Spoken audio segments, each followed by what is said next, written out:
Hey guys, I'm Comire. Don't know if you noticed things are looking a little bit low quality around here. Give me a second. This is Start and Select and we're looking at HD remakes.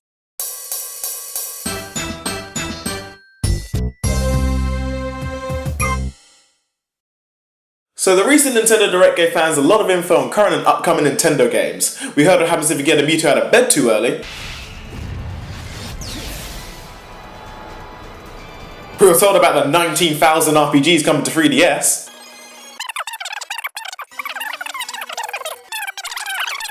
Happy gaming. And there was some little thing about some random guy coming to Super Smash something or other.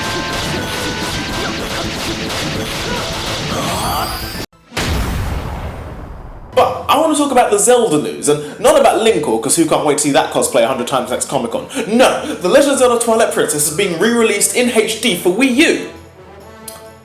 Why? And I mean why in a general sense. Why are high definition re-releases like an acceptable thing? If someone tried to sell you an old BMW with a spit shine polish for the price of a new one, you'd tell that guy to jog on. And probably to stop spitting on cars in the parking lot. By HD remake, I mean a video game that's the same main story and core gameplay as its original version, where the main difference between them is the upgraded graphics. So while I'm not talking about reboots like the 2013 Devil May Cry game, I am talking about modern remasters and ports on newer consoles like the Devil May Cry 4 Special Edition. And the reboot's Definitive Edition. This may get complicated. So why would a studio make a HD remake? Well, money. You know the game works, so you get to sell an old idea for full price but produce it for half the cost. It's like rule number 4 in the How to Get Rich Samson handbook. But I guess it also gives a game studio the chance to do things they couldn't do the first time around. Things like fix glitches or do some tweaking or add features that wasn't possible with older hardware. Back before downloadable patches and DLC, once the game was released, that was it. Pencils down, work done. But nowadays, with all the patches, booting up a video game is more like waiting for Game of Thrones to buffer while you take a dump. But are cutting edge visuals worth buying the same thing again and again? I mean, surely not, especially since graphics are always improving anyway. Like, remember when you rebought the DVD versions of all your favourite VHS films just for a couple years later Blu-ray to come out? I refuse to buy Bambi for a third time. I think a large part of the argument is whether you've played the original game or not. Like, if you've never played an Uncharted game, for example, then the Nathan Drake collection is a brilliant option.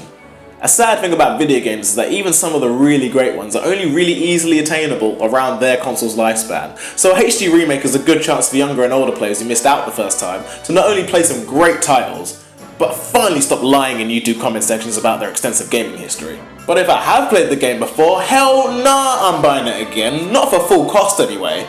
It'll be nice if great games are available on newer consoles as they were, but for an appropriately depreciated price. Like the Mega Man Legacy Collection, it's the original 6 Mega Man games in one. It's out now on PlayStation 4, Xbox One and Steam, and soon coming out on Nintendo 3DS. And Nintendo bringing the original Pokemon games to 3DS as well. Everyone went nuts, there were loads of Pokemon fans who would love to play again to the first 150 Pokemon.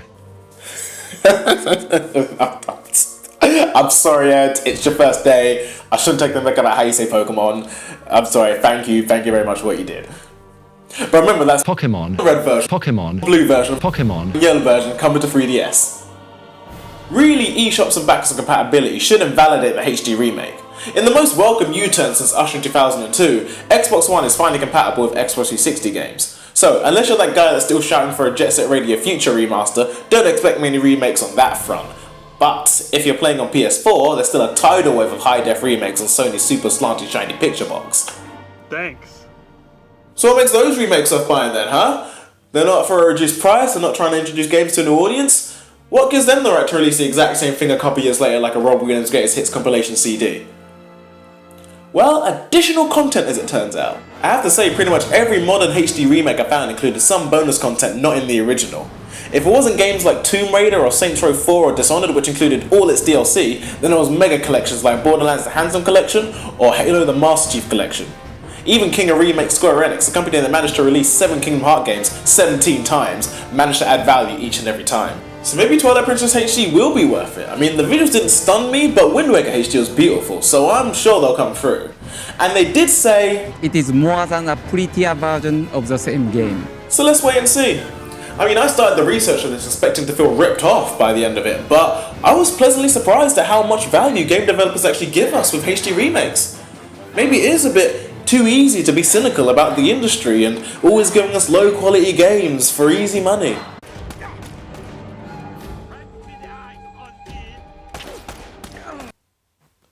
maybe I shouldn't hold my breath. But can you think of a HD remake that added a lot more content than the original? Or what was your favourite memory from playing one? I mean, leave me a comment down below. But for now, I've been Comire, that's your video quality, this has been Start and Select, thank you, and good night.